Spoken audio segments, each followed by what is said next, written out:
Silence on tourne à Carpentras sur la programmation, dans le cadre de la programmation culturelle de Carpentras. Silence on tourne avec les Pokémon Crew.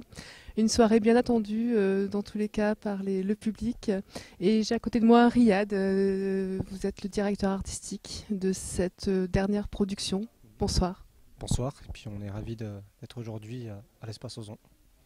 C'est un plaisir partagé. Alors Silence on tourne, c'est un hommage au cinéma. Comment avez-vous réussi à intégrer le cinéma à travers la danse?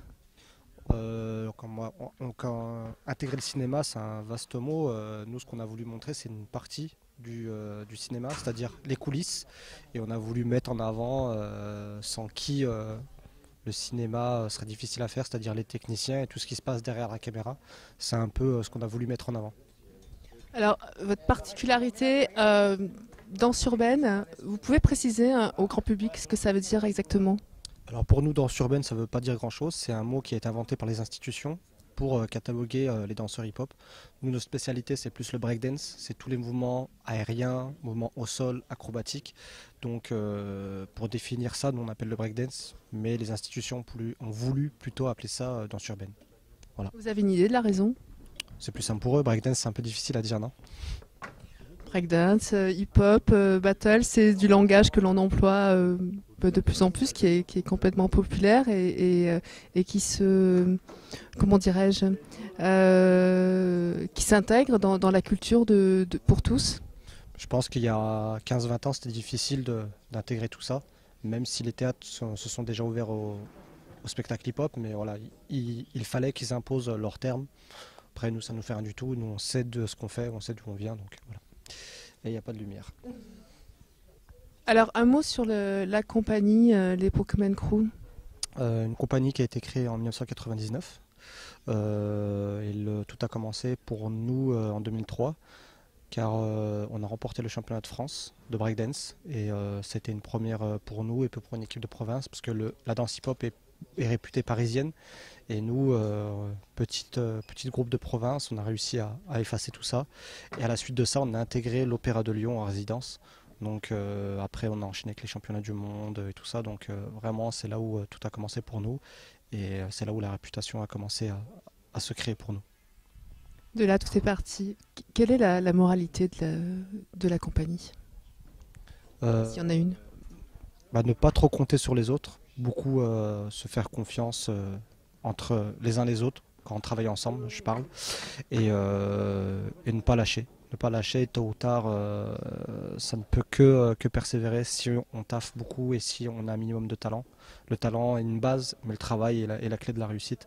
Donc on est vraiment parti de très très très loin et on ne nous a pas facilité le chemin loin de là.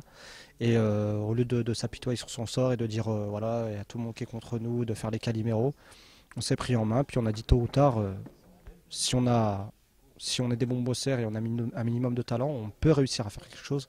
Donc on a toujours gardé cette mentalité. C'était en 99. Il a fallu attendre 2003 pour confirmer ça. Mais on est content de notre parcours et puis j'espère que ça servira d'exemple à d'autres et on espère montrer une image positive. Et puis et voilà, donner un peu d'espoir à tout le monde dans une époque où on est assez individualiste. J'espère que ça va ouvrir les portes à tout le monde. Oui, j'ai envie de vous demander ça. Effectivement, breakdance, hip-hop, c'est plutôt, enfin, ça a donné une image de danse voilà, de quartier, on va pas par des mots, de quartier, de banlieue. Vous parcourez les scènes internationales, vous êtes en résidence à l'Opéra de Lyon, vous avez dansé avec Madonna aussi, je crois. Voilà, donc c'est vraiment un exemple phénoménal et superbe et ça donne aussi un message d'espoir aux danseurs et aux jeunes qui pratiquent cette danse. Oui, j'espère que le parcours a bien été compris. Nous, ce qu'on veut juste mettre en avant, au-delà du succès, c'est on parle souvent des difficultés qu'on a eues pour que tout le monde comprenne que les portes ne sont pas ouvertes directement comme ça. Donc ça a vraiment été un parcours de longue haleine. Et voilà, c'est l'image qu'on veut mettre en premier, c'est que ça n'a pas été facile, on n'a pas été pistonné et ça a été très très dur pour en arriver là. Et le fruit de tout ça, c'est dont tout le monde parle, le succès et tout ça, pour nous, ça vient en second plan. Voilà. Pourquoi vous avez choisi le cinéma pour votre dernière production? Alors Alors c'est suite à une vidéo que j'ai vue sur internet et à la suite de ça, de cette vidéo, c'était un film de 1929 et on a vu une personne qui faisait un salto, une rotation sur la tête et ça nous a beaucoup interpellé parce que tout le monde pensait que c'est une phase mythique de la danse hip-hop, la rotation sur la tête. Tout le monde pensait que c'était créé dans les années 75-80 dans les ghettos à New York. Et loin de ça, ça a plutôt été tous les mouvements de la danse hip-hop viennent du cinéma des années 30 et des comédies musicales. Donc on a pris cette base-là pour développer le spectacle. Et c'était vraiment très intéressant parce qu'on a trouvé les origines de nos danses. Voilà. Voilà, c'est ce qui est fabuleux.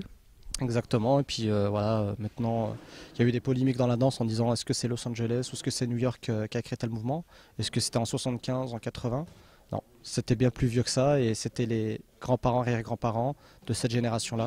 Ils ont été éduqués aux comédies musicales black de cette époque et puis les mouvements se sont intégrés à leur cerveau. Puis quand ils ont commencé à danser, c'est sorti naturellement. Voilà mon explication. Merci beaucoup, Riyad. Merci à vous.